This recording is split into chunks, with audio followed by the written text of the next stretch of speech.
নমস্কাৰ শিক্ষাগুৰুসকল, আপোনালোক সকলোকে মোৰ ইউটিউব চেনেল টিচাৰ্ছ কৰ্ণাৰলৈ পুনৰ এবাৰ স্বাগতম জনাইছোঁ।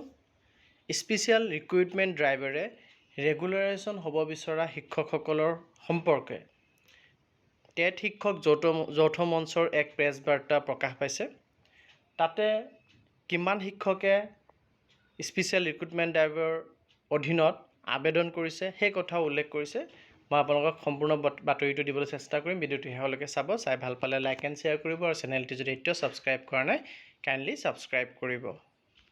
বাতৰিটোৰ শিৰোনাম আছে ঠিকাভিত্তিক শিক্ষকৰ নিযুক্তি প্ৰক্ৰিয়া ক্ষীপ্ৰ কৰাৰ আহ্বান টেট শিক্ষক যৌথ মঞ্চৰ।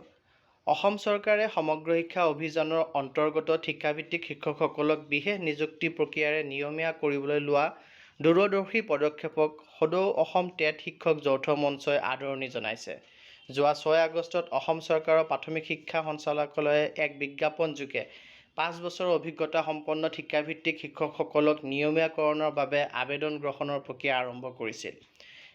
নিয়মীয়াকৰণৰ বাবে আগবঢ়োৱা সেই বিজ্ঞাপনত বিশেষ সূত্ৰৰ খবৰ অনুসৰি প্ৰায় 24,800 গৰাকী শিক্ষকে নিজৰ ভৱিষ্যত আৰু পৰিয়ালৰ সুৰক্ষাৰ স্বাৰ্থ চিন্তা কৰি আবেদন জনাইছিল। সদৌ অসম টেট শিক্ষক যৌথ মঞ্চই অসম চৰকাৰ আৰু শিক্ষা বিভাগক উক্ত আবেদন প্ৰক্ৰিয়া ক্ষীপ্ৰ গতিত আগবঢ়োৱাৰ আহ্বান জনাইছে।